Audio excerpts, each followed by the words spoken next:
everyone, I'm Izzy. And I'm Anna. And for our outreach summative, we chose to collect tampons to give to Mary's Place, a female house where homeless women go. We got this idea from a guest speaker that we had in outreach, and her name is Caitlin.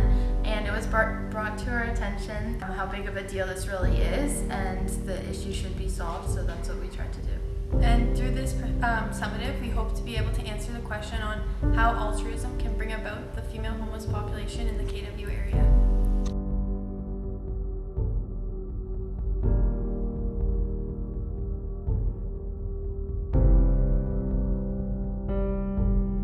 So we're just outside of Shoppers Drug Mart, and we're going to be using the money that we got for donations to get our pads and tampons.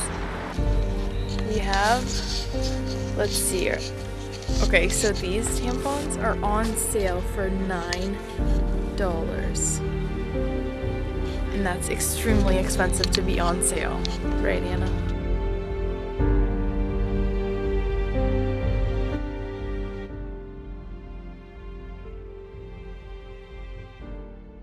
So it is evident that there's a nasty stigma of girls and getting their periods, and it often makes girls embarrassed and almost ashamed for something that happens in their everyday life. I remember when I was younger, boys used to shame girls for having their periods and used it as an excuse to make fun of them.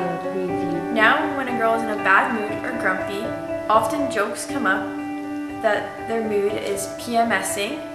It's things like, oh wow, someone's time of the month is coming, or she must be on her period, she's acting like a real bitch right now. In reality, it's nothing to be upset about, and little girls should not feel bad about themselves for it. There is the idea circling young boys and men that periods are not something to talk about, and it is almost inappropriate or gross. It is almost as if the idea of the whole stigma is that since it's not happening to everyone, it shouldn't be a topic that should be discussed to everyone. In this day and age, there's a lot of stereotypes that are circling the homeless population. When we tend to walk down the streets and see a homeless person begging for money, we often assume that they're using the money for cigarettes or drugs to feed their addictions, but that's often not the case.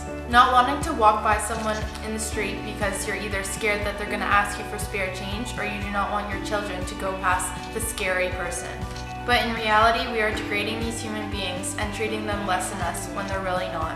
We label these human beings due to the minimal knowledge that we have on them. They cannot escape their false labels known as lowlifes, drug addicts, violent, and anything else negative people have thought of them to be. When in reality, they are people. They are people that have been in more challenges than the average person.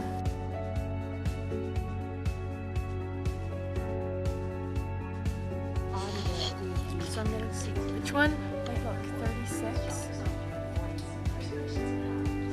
And it's $5 versus 12 and it's $3 or 16. Okay. So should we use these and not buy these? Yeah. To all the homeless women out there, don't get these life ones. Save your money and buy more. Save your money and buy these ones, because these ones are getting the better deal.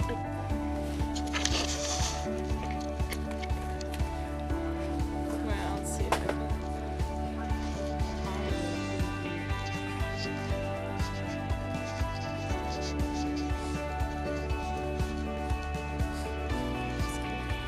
What's going on? We're collecting and buying donations for tampons to give to homeless women.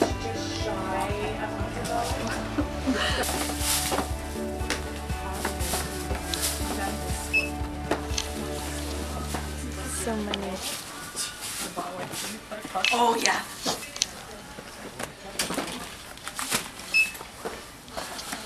I think.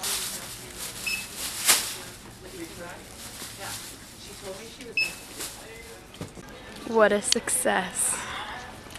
Our mission was a success. So we just spent $184 on tampons, and we feel great and about pads. it. And we're gonna go home and calculate how many tampons and pads we have all together. All right, let's load them up. All that money that we would have used on pointless makeup and perfume.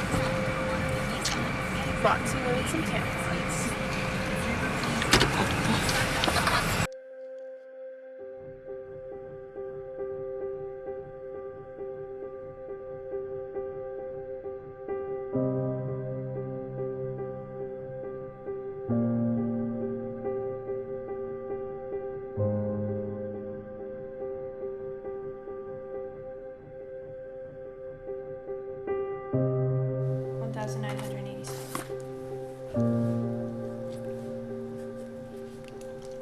Out of the many challenges that homeless women and men face every day, many people think their biggest struggles is worrying about feeding themselves for the day or worrying about how much money they're going to make, when in reality those struggles are really small compared to figuring out how to break the cycle of poverty and how they themselves are going to escape it.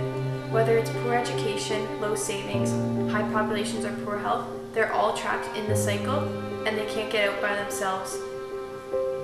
So people often look at the big picture of things and mainly focus on how are we going to break the cycle of poverty. Well, the truth is, you can't break the cycle of poverty if you don't take the proper steps to get there. We have to break the stigmas, we have to break the stereotypes, and people have to want to help. Describe in one word what your life would be like without tampons or pads. Terrifying. Horrible. Messy. Like quite messy, I guess. Messy. Unimaginable. Yes. Food. Need. Water. Need. Cell phone. Want. Name brand clothing. Want. Medicine. Need. A laptop. Want. A house. Need.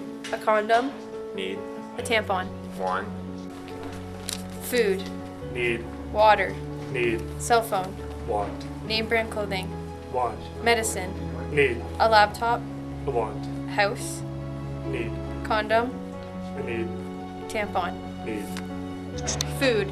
Need. Water. Need. Cell phone. Want. Name brand clothing. A laptop.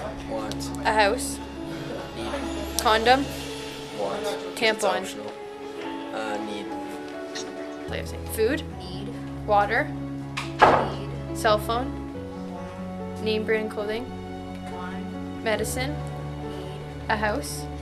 Need. Laptop. Want. A condom.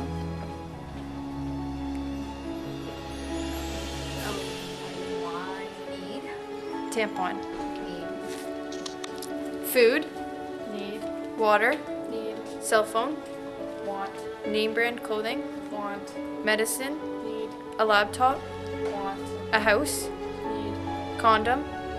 Need. Tampon. Need. Food.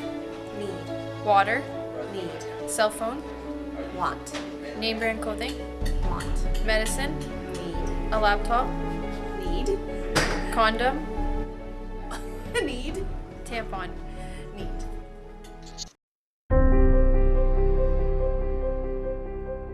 Did you know that all schools are given condoms from public health provided for the precautionary need if someone comes and asks?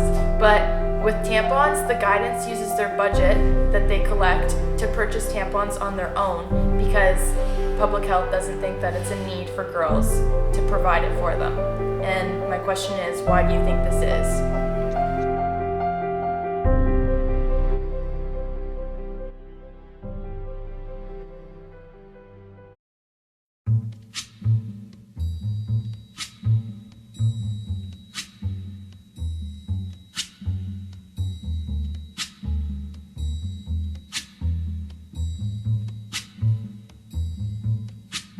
When the night has come and the land is dark and the moon is the only light we'll see. No, I won't be afraid. Oh, I won't. A lot of times people don't know what the situation is, and it's so close to home. So we have homeless people walking the streets that we walk down every day, and we're not recognizing what's actually happening. Whether we know they're homeless or not, it's time for everyone to realize that homelessness is a real issue. Like, we're exposed to it every day, but lots of people fail to realize it. And if we treated every homeless person like we treat our neighbors, things would be a lot different in the KW area. As a girl, how do you feel about having all the feminine hygiene products at your fingertips? I think it's a privilege that I have that all like given to me. Like some people, I just feel really bad for those women that like don't have that opportunity to have that given to them. They're without it. I feel like my life would be completely different. I think the most appropriate way to answer this question is for everyone to realize that we live in a selfish world. We shouldn't be okay with that. Being selfish isn't going to get us anywhere. As a race, we need to look out for one another. We need to care for one another. We shouldn't just care for the people around us. We should care for everyone. You can walk by someone on the street and you know they probably haven't had a meal in 1 or 2 days, but you get the luxury of going home every day and looking at a big pantry full of food and picking what you want to eat. I think the day where people stop trying to be better than everyone and worry about who has the nicest stuff and truly care who has stuff in general will be a really big progress in the homeless population in the KW area, to make sure that everyone has what they need, everyone's given opportunities that can help them in life. Some people don't have a choice. Some people, whether they're born into the poverty cycle or whether they were brought up wrongly by their parents that caused them to be how they are. Everyone has their own story, everyone has their own reasons behind everything, and we all need to accept that, and we all need to work together to want to create change in our, not just in our world, but mainly in our community, because it all starts small and gets bigger. The question that I've been trying to answer is, how can altruism bring about the female population in KW area? Well, I've come to a conclusion that just the little things that me and Anna have done over the past couple of weeks, like collecting money to get tampons for homeless people, it's gonna benefit them so much that we can't even know. Like, they're gonna not be able to struggle trying to find food or trying to find tampon.